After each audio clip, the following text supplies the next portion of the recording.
What is psychological safety and how important is it? Hello and welcome to Communication Psychology. My name is Gerhard. I'm a psychologist from Hamburg, Germany, specialized in communication psychology in international, intercultural, and multi-language contexts. Think about the last week. How often have you been in the following situation? You wanted to comment or ask something, but you didn't. You withheld your comment or question. And you did so because you were not sure how the other person will react, or the other persons. Psychological safety is a concept popularized by Harvard professor Amy Edmondson, but actually stemming from the 1950s already.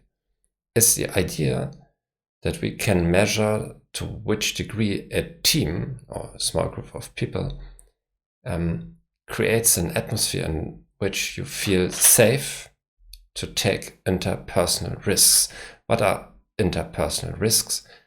Interpersonal risk is something that may damage the impression you're making, your self-image.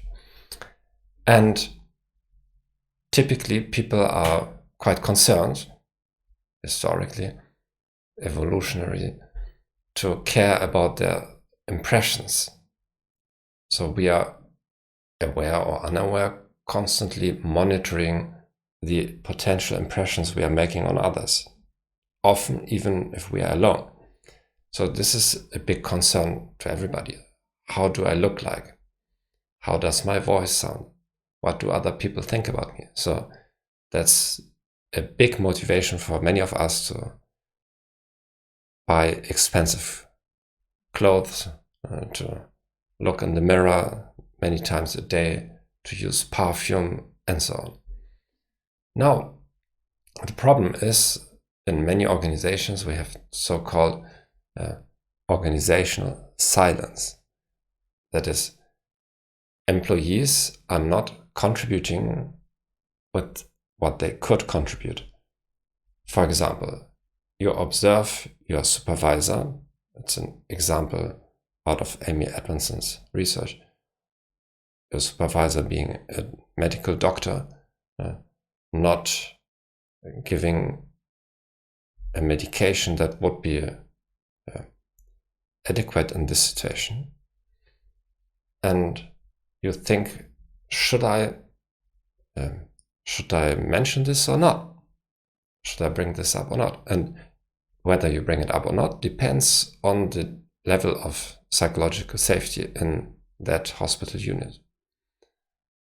For example, if you have previously observed that the same supervisor berated somebody for asking stupid questions, if you are working in a team, if you work in a team where it's not accepted to talk about your own mistakes, to show your vulnerabilities or weaknesses, then most probably you will abstain from contributing. And this abstention from contributing thoughts, questions, even fears has a cost to it.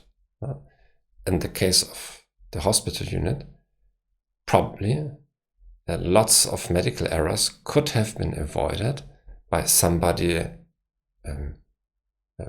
making a comment. You see somebody in a factory is not following the exact safety procedure, and you're thinking twice. How will he or she react if I bring this up? And the problem is we cannot measure this adequately. We cannot look into the heads of all team members in the company. We don't know what the potential is, both negatively and positively. Positively of ideas that somebody could contribute to the improvement of our processes. And focusing on the negative, how many mistakes, accidents, and misunderstandings with clients could have been reduced or eliminated if somebody had the courage to speak up. The same happens in a relationship. You think twice before telling your partner something. You're not sure how he or she will react. And it's not a question about the organizational culture in a company at large. What could be measured is that even in one specific companies, you will find variance in different departments. So in some departments or small units, and the level of safety is higher or lower. So it really is something that is measured on the team level. Now, what could promote higher emotional safety, psychological safety? That if you are the supervisor, and now it becomes controversial for many, because it goes counter the culture in many countries, especially the leadership culture. If you as a leader become more transparent about your own shortcomings and mistakes, because you are the example people model themselves after. So if you as the leader, team leader, lead by example and discuss openly all the mistakes and shortcomings you encountered yourself, then the chances are high that your subordinates or team members will do likewise. But due to cultural reasons, in our culture, it's not acceptable of a leader to admit mistakes, or due to personal insecurities, you try to maintain a facade of being omnipotent, omniscient, and simply the strong leader, then probably people will do likewise and try to maintain their self-image as the biggest goal. Now, you can say, well, in many professions and many workplaces, this doesn't matter. We don't need the input of our employees. We are not engaged in innovation. We just need employees who are quietly doing their work. Now, yes, the concept of psychological safety has the biggest impact in companies that depend on innovation, that depend on employees' ideas. However, even if you're in a very, very traditional production facility,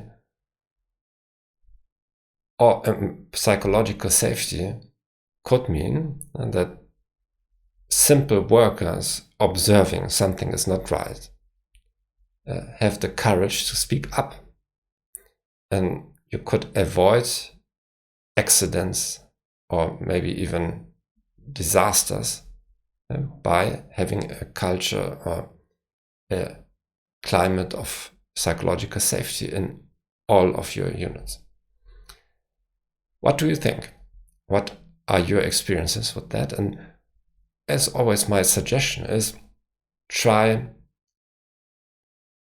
checking and investigating those concepts first in your private relationships, and first and foremost in your family and your family of origin, and try to compare how comfortable was it at home to speak up about mistakes. Did your parents maintain like a saintly aura?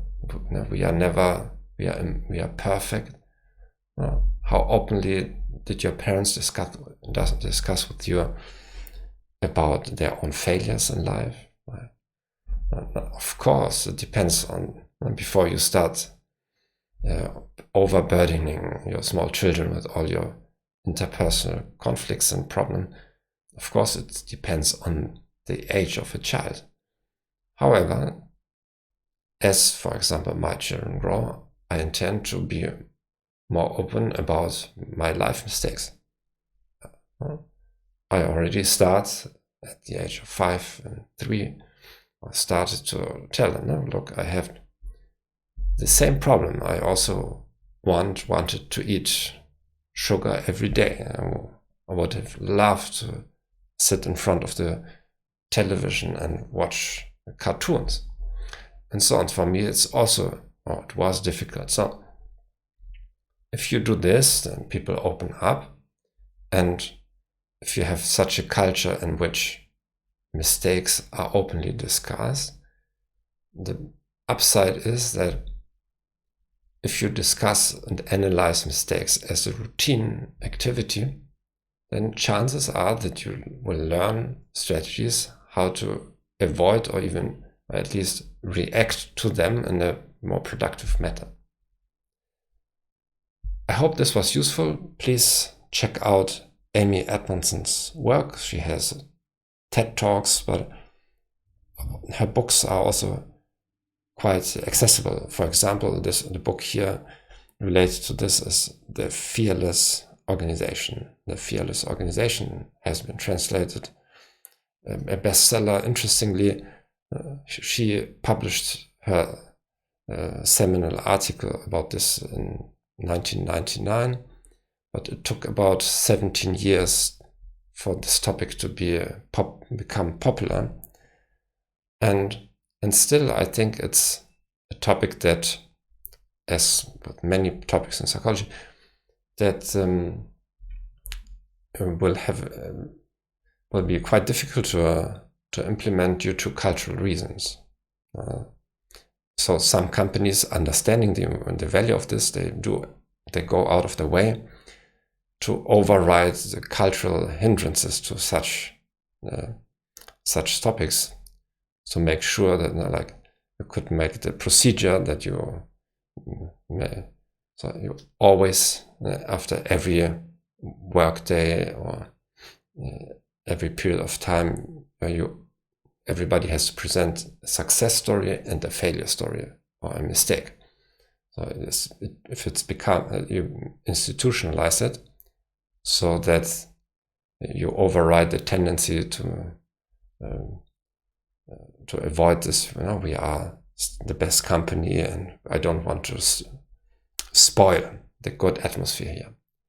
So psychological safety has nothing to do with so-called safe spaces that in American campuses, now probably in German campuses too, and that you don't talk about this and that, and people become hypersensitive. It's the contrary.